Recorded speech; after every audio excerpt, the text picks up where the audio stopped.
Welcome, everybody. Sam's League, the podcast, Wildcard Playoff Week, episode 38. Welcome to the big leagues, boys. Dan and I, unfortunately, have not made the playoffs. Jack is the only one from the board that has made the playoffs, so congratulations, Jack. Way to go. I have a fun fact over that, but keep going. Jack, you have anything to say to the league? Just happy to represent the board here.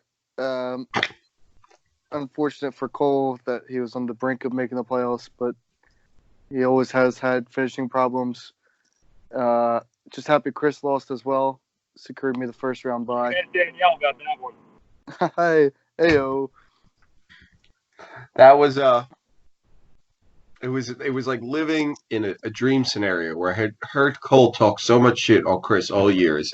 Start strong, finish poorly, and then a storybook ending for it to come full circle and Cole to miss the playoffs by losing the last 2 weeks after going on a 4 or 5 game win streak. So that's the best Christmas gift. If you get me in Secret Santa, I don't need anything. That was perfect. But other than that, let's get into playoff gear. First off, congrats to Dempsey. First ever regular season first place finish. I don't know how many of the league members know this. Dempsey certainly wasn't aware that if you finish regular season in the playoffs, you get your money back as far as buy-in. So he's pretty pumped about that. I looked it up today. Payouts for the first, second, third go 700, 300, 100. Highest points over the regular season is Jack gets the extra waiver wire money, minus 25, capped off at 100 per for the trophy, and then so you're not getting too much, and then the rest goes to the champion. Just kind of refresh everyone's memories on that. So the way we finished was Dempsey came in first, Jack second. Those two will have buys, only needing one win from this moment forward to finish in the money. Followed by that is Chris's 3, Alex 4, Joe 5, and Billy with his first playoff appearance ever. Congratulations in his only second year. Is he going to run the table? Maybe, maybe not. Let's see if he's actually Doug Peterson and where he goes from there. But let's get into some regular season records. What's that, Dan? Speaking to the mic. I think he said congratulations. Your phone's way away from your face. I'm bringing it closer. Congrats to Bill. Very excited to hear that. Also, I know we said pre-show we're not going to do it, but best thing I saw this week was Team Pup and Suds finally coming around and putting a beat down on Scott Stotts. It was very good end of the season. We're looking forward to a big 2024 year. We got a few years to rebuild, but 2024 we're coming for you. That's your year. And honestly, congratulations, Dan. First highest score of the week. For you this past week, I think the closest was 30 points away. So good job on that. Again, a reminder to the league that highest score of the week is still going on throughout the playoffs. So even if you're on bye, you're still eligible for highest score of the week. If you've been eliminated, you're eligible for highest score of the week.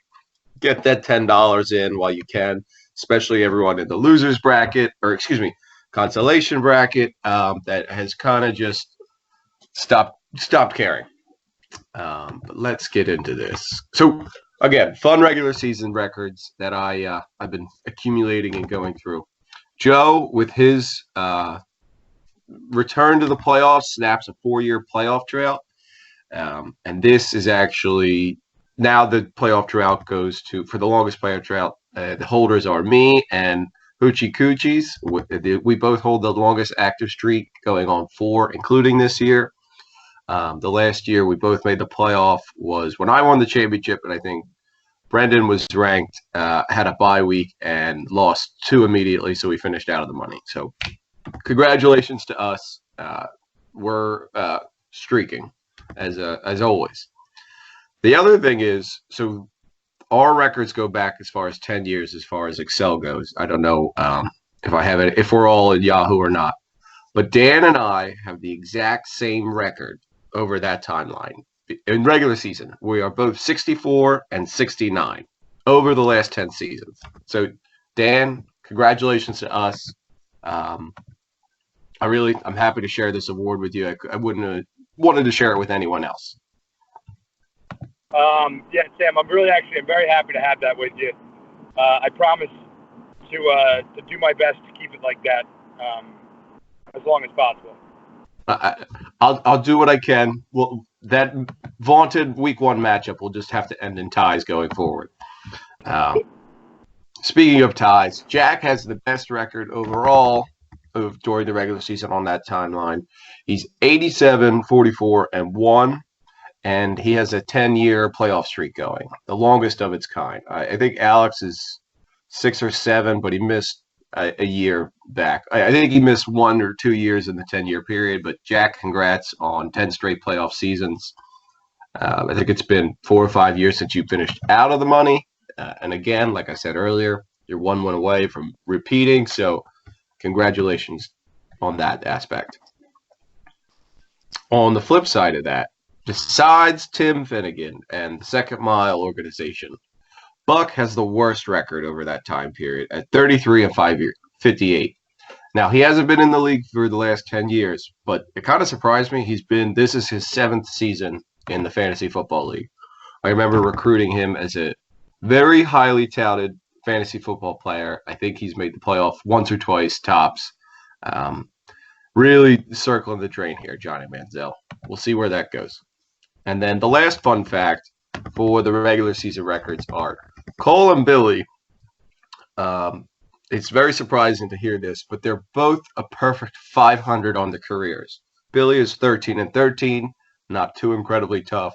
Cole, on the other hand, 66, 66, and 1. So just astounding that you could finish after 10 years at 500. So congratulations to those two are in order.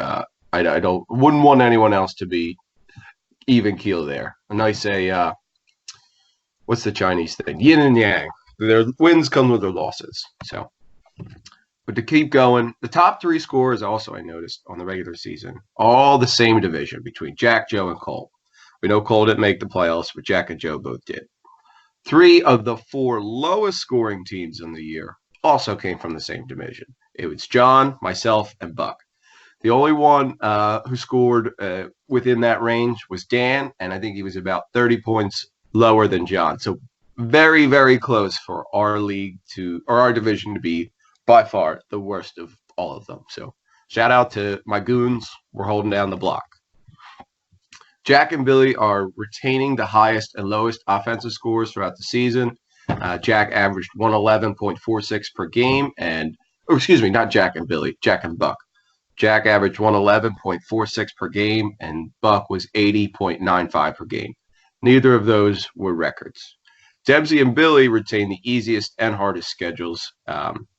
Surprisingly, both made the playoffs. Not surprisingly, but surprising for Bill that he battled through. Dempsey was 84.47 points per game against, and Billy had 103.72 points per game against. Again, neither of those are all-time records. So I hope everyone enjoyed the stats. We are going to get into, we are going to skip the best things we saw last week. But again, shout out to Cole, losing 2 in a row, missing the playoffs. So good stuff, guys. Let's get into the previews. What's that? It's just fun to hear that. I know. I can't. I'm ecstatic. I can't stop saying. But we'll get into previews. We're not like we did last week. We're only going to preview extensively the 2 championship bracket games. We're just going to put predictions in for the other 2 games. So I'll start. First game is John versus Buck.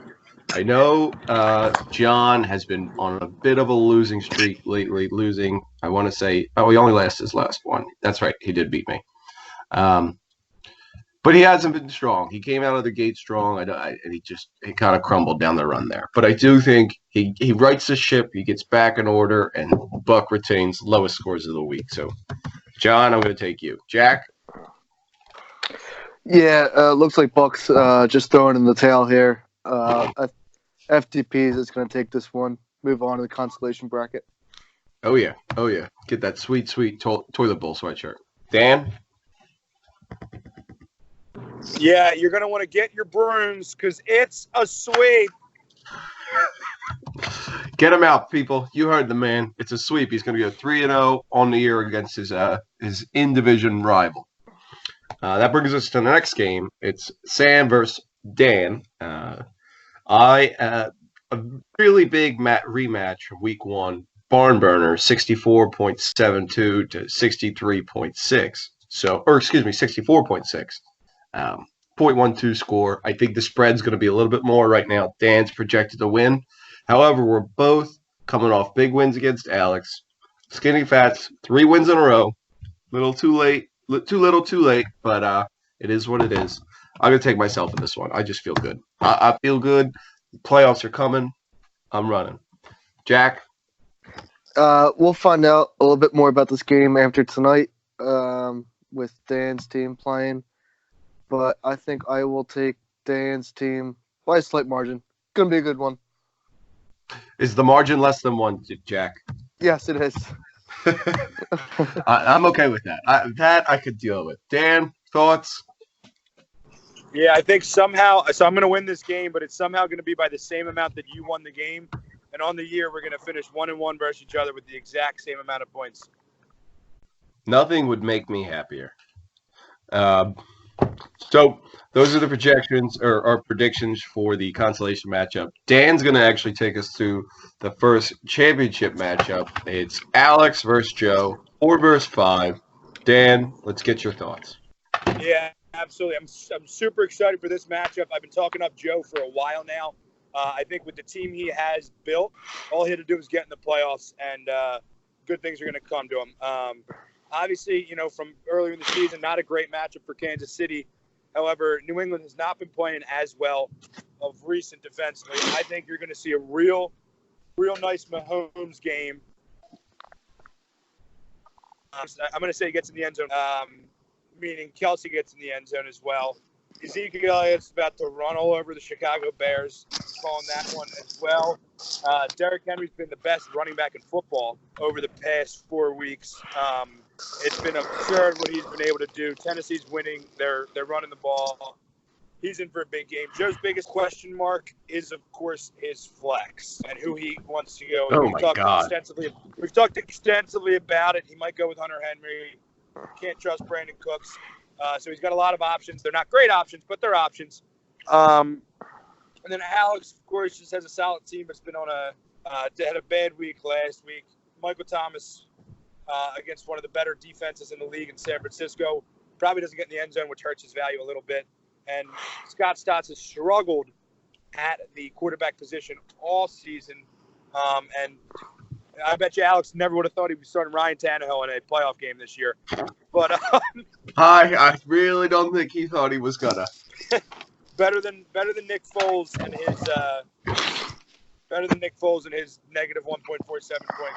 That hurts. Obviously, Scott Stotts is going to make a switch. James Conner most likely is not going to play. They'll probably put in Singletary again, I would imagine. But maybe throw a dart with Will Fuller. I see this as being a really good game.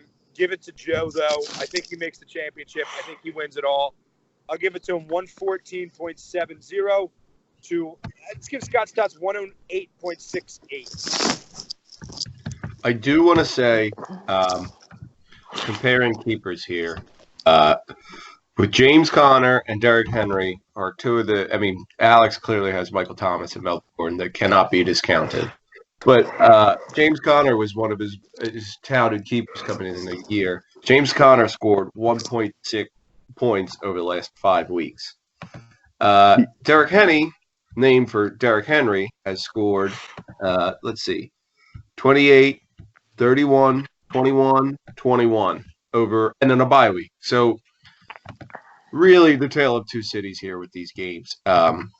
I do think once Scott Stotts puts in his bench player of either Devin Singletary or if he puts in Will Fuller, I think he wants to see how tonight goes, see if he needs a big play ability. The spread lessens to less than a point. So I'm excited. I think it is going to be a very tight game. I think Derek is going to continue to carry the load. Zeke might struggle against Chicago, but Josh Jacobs is going to struggle against Tennessee. And I'm very curious to see. I think Joe moves on as well. I don't think it's going to be necessarily as close. I think it's 121 to 110 favor of Joe. Jack? Yeah, Joe was probably sweating out our matchup last week to get himself into the playoffs. I do expect a big game from Elliott tonight without Tony Pollard, his backup. He's going to just get fed the ball. Cole Beasley is obviously a question mark, but To say the least. yeah, Derrick Henry's been an absolute monster. So we'll see. Atlanta's defense has been playing a lot better in recent weeks. So we'll see what DJ Moore, and obviously tough matchup for Pat Mahomes in New England. Oh, yeah. Are they in New England? Oh, yes. Wow. Yes. So we'll see about that. Tannehill, surprisingly, since he's taken over in week 7 or whatever, has been like a top 5 quarterback and gets a good matchup this week against Oakland. So we'll see who comes out on top. Is it a passing game for Tannehill or is it a running game for Henry? That could be a big decider there. Thomas and Adams has been getting healthier each week and has been a stud. Alex has some nice running back matchups aside from the Singletary one. We'll see. This is gonna be a great game. Either of these teams very well could win the championship. I will take Alex by a slight margin. It's going to be 111.8 to 109.7. Wow. So in the AARP Bowl, looks like Joe's favored 2-1. But what do we know? Jack, why don't you take us through our next matchup? It's 3 versus 6. Annexation of Puerto Rico versus Gruesome Singlesome. Let's hear your thoughts. Yeah, the Singlesome, I am proud to have them in the playoffs. It is you love to see the new teams progressing quickly, like Bill has. Just really happy for him all around. He has put together a solid team. He's got Dak going tonight at Chicago, which is a tough matchup. Tommy Football, Chris sticking to his quarterbacks have been kind of in a state of a flux recently. Don't know how much you can trust Tom Brady this week. Chris's team has been one of the most volatile teams all year, although Tyreek Hill likes to play against the Patriots. Loves them. Kamara and Gurley haven't been as elite as they've been, and Cooper's been derailed by injuries the past few weeks. He's healthy this week? He is. He's just been slowed down. I think this is going to be an upset city week, and the gruesome twosome is going to surprise a lot of people and take this one 101.4 to 96.2. Wow. Jack, project. Oh, never mind. Dan, thoughts? Yeah, I loved the analysis from Jack. Chris's team has been the most volatile team in the entire league. He'll go off for 110 and he will score 40. So I think he does hold the lowest score on the year. So you're absolutely right. He still holds the record for lowest score of all time. Now, he didn't check his lineup and he was out of the and that already. was a bye week as well. So I don't think he still was had he started that team would score 27 points. So embarrassing.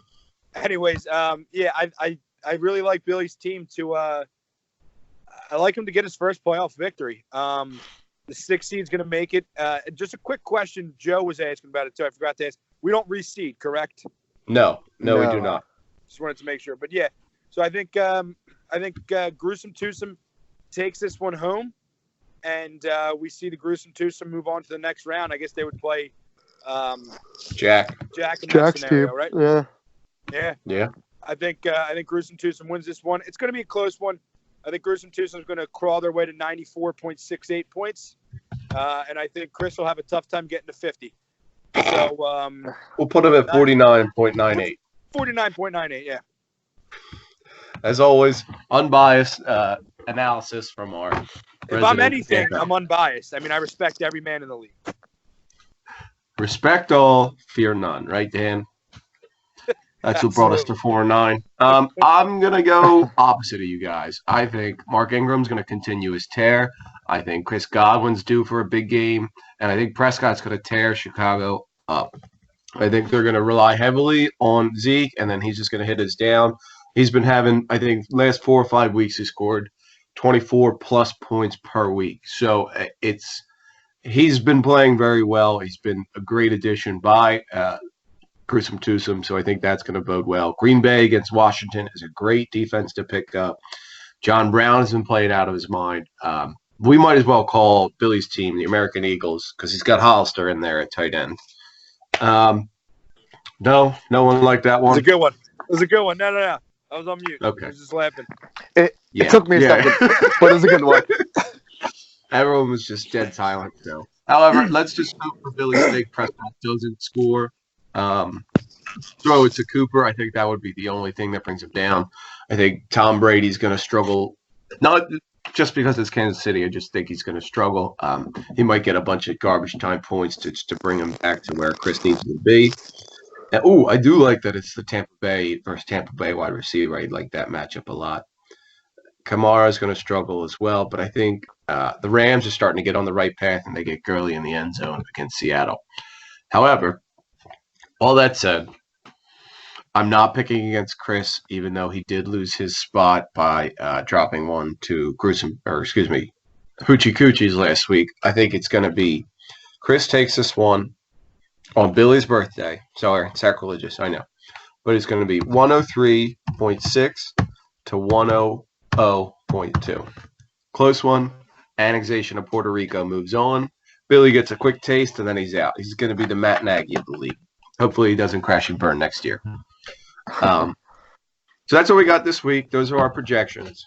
Last week, no one was on. And that was actually a very good week for the board. Dan went 5-1, bringing his record to 24, 23-1, and a .510 average. Jack went 4-2, bringing his record to 20, 27-1, or .27, and I went 3-3. My record is 33, 32-1 at .508. So we're right there neck and neck, Dan. Had you predicted as many games as me, we might be having a different conversation right now. I'd just like to say, while Jack might be a better fantasy owner in this league, I can vouch for myself in other ones, not this one. I'm better at picking games than him, so who's the real winner? Let's be honest. You should be doing that. You should be projecting. What is it? The thing they do on the league. Not the league. They have the. You can pick the winners in our league. Oh yeah, and just do it for yeah. League pick 'em. Yeah, you should. Yeah, we should survivor. Ooh, thoughts on adding survivor pool for the fantasy league next year? I think it should definitely be discussed. A side bet. I like that. And I mean, if you can get to week 12, hats off to you. I don't think anyone's getting that far, but we'll discuss that if and when it comes up. But other than that, short pod this week. Not as many games to project. Other than that, guys, you have anything to say? Jack, I'll let you go first. No, let's we're in for the Gruesome Twosome. Okay. Dan? Yeah, absolutely. Best luck to all the teams that are competing in the playoffs and those that are competing in the consolation. Let's not forget about them, okay? They have families to feed. They have people to fight for. So let's just have a good end of the year. And if you can't catch this podcast, you can catch me and Jack later tonight about 7:15. We'll be on the Fantasy Basketball Podcast. Little plug there. So we'll flip over. If you want to catch that, I think they're on NBC tonight. Host Joe Fallon. So take a listen. It'll be good. Other than that, good night to everybody and good luck, except for Dan.